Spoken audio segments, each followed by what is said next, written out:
Now, there was another example of this kind of racism this week, endorsed by no less than Joe Biden, President of the United States, whose stupidity, by the way, is now a threat to the West. It occurred at his climate summit.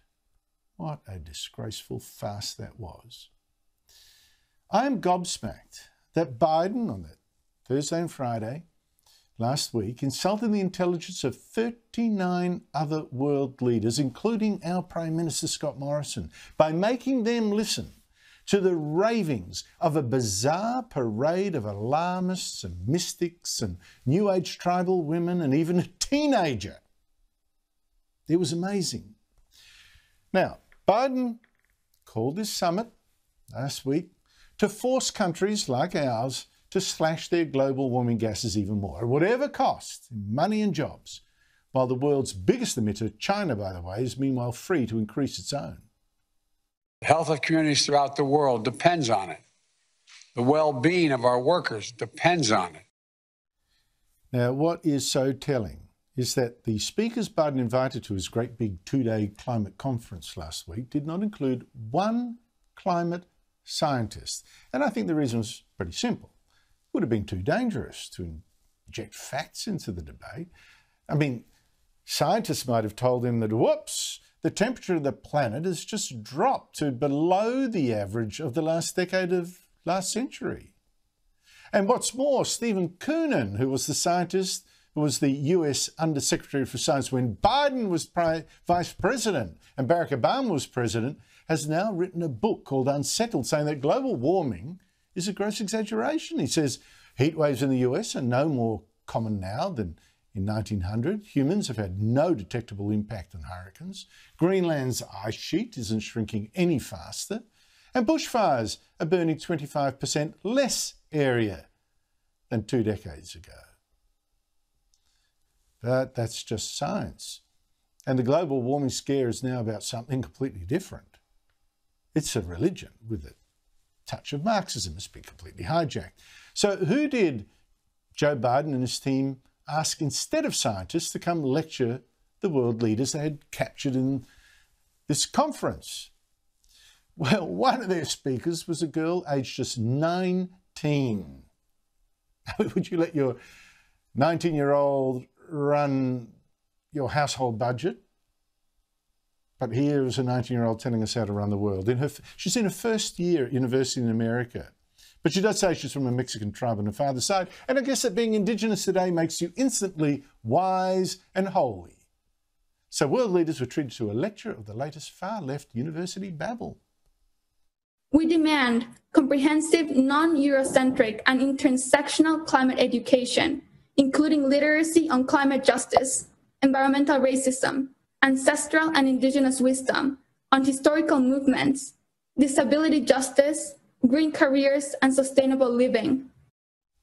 Yes, ancestral and indigenous wisdom is needed to fix global warming. So I wonder, what did the Aztec gods of Mexico recommend to this girl's ancestors to cut the emissions back when her ancestors were offering them human sacrifices, living hearts cut out of men's bodies? If only we knew. And if only we could have people of colour, not whites, lead this global warming crusade. But most importantly, all of these solutions must be implemented with the voices of frontline Black, Brown, and Indigenous communities as leaders and decision makers. Yep, no whites, please. Oh, no. Now, it is outrageous that Biden served up that steaming nonsense to 39 world leaders. And she wasn't the only one he trotted out. There was also Achana Sareng, a 25-year-old former student activist who identifies as a member of India's Karya tribe, which again makes her suddenly wise, even when she's prattling New Age eco-bull and suggesting that we go back to the forests. Mass climate education incorporating Indigenous worldview should be core to nature-based solution. Nature-based solution should recognize and support the traditional knowledge and practices of Indigenous youth and promote their forest-based livelihood. On it went with this nonsense. President Biden also had an American Indian turn up to claim that Indians had centuries of timeless wisdom on how to confront climate change. I thought climate change was a new problem.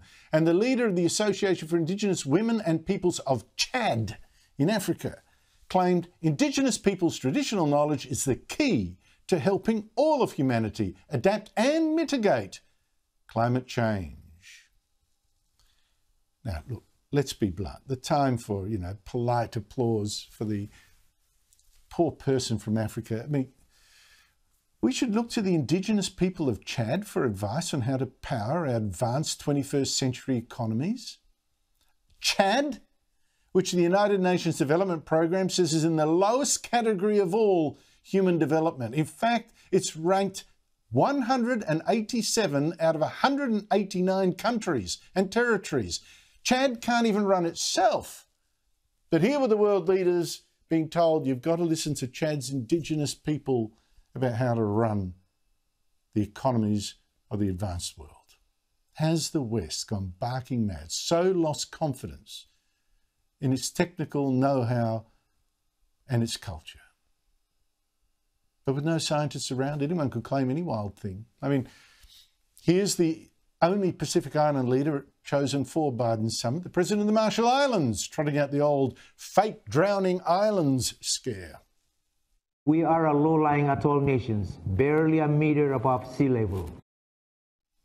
Now, for real scientists with integrity who'd been there, they could have pointed out that the most recent measurements of those Marshall Islands and other atoll island nations like Kiribati and the Maldives show they are not drowning, they are in fact growing in size. As the top expert on sea levels in the Pacific, Paul Kench of Auckland University, said in January, the majority of islands in each of those nations has either got larger or stayed very similar in size.